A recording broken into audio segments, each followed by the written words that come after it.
Mantan Jaksa Agung Muda Tindak Pidana Khusus atau Jampitsus Febri Adriansyah memberikan perlawanan.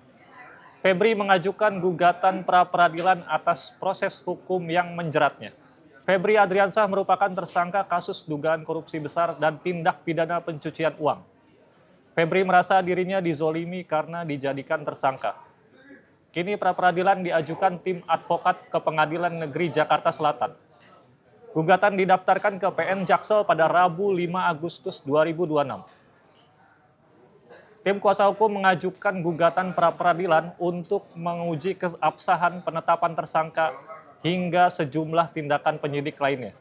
Kubu Febri menyebut pra-peradilan ini merupakan upaya menguji proses penanganan perkara dari aspek hukum acara pidana dan aspek administrasi proses penyidikan. Langkah pra-peradilan ini sudah disampaikan tim kuasa hukum Febri Adriansyah dalam konferensi pers pada Selasa 4 Agustus 2026. Kuasa hukum Febri, Firman Wijaya, menyebut pihaknya menyiapkan 2 permohonan pra-peradilan.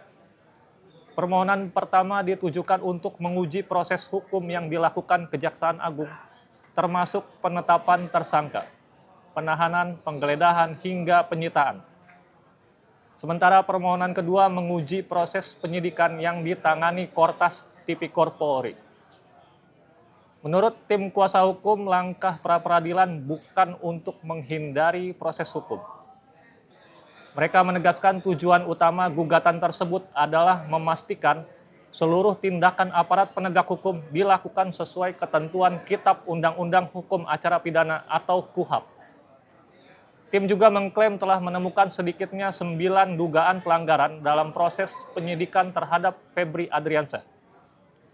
Beberapa diantaranya berkaitan dengan surat perintah penyidikan, penetapan tersangka, hingga prosedur penyitaan barang bukti. Tim advokat mengajukan 2 permohonan pra-peradilan.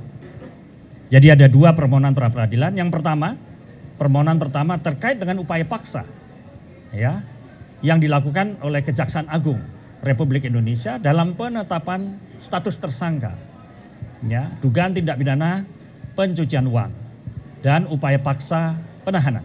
Itu yang pertama. Kemudian permohonan yang kedua terkait dengan upaya paksa status penetapan tersangka dalam dugaan tindak pidana korupsi dan pencucian uang, serta penggeledahan dan penyitaan sebagai upaya paksa yang dilakukan oleh rekan dari Kepolisian Polda Metro Jaya. Di sisi lain, aparat penegak hukum siap menghadapi langkah kubu Febri tersebut.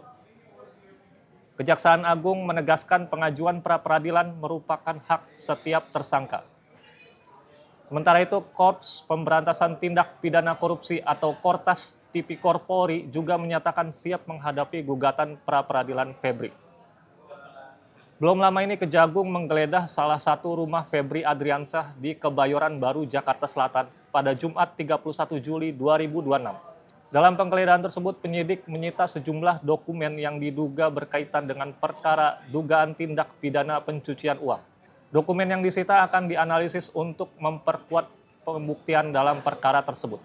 Pada hari Jumat 31 Juli 2026, tim penyidik telah melaksanakan tindakan penggeledahan di salah satu rumah milik saudara Epa di daerah Radio Dalam berdasarkan surat perintah penyidikan yang telah diterbitkan dalam perkara dugaan tindak pidana pencucian uang atau TPPU.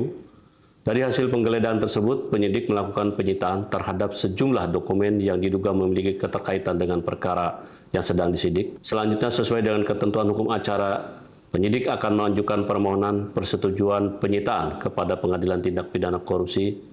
Dokumen-dokumen tersebut nantinya akan dianalisis dan digunakan sebagai alat bukti guna memperkuat pembuktian serta konstruksi perkara yang sedang ditangani.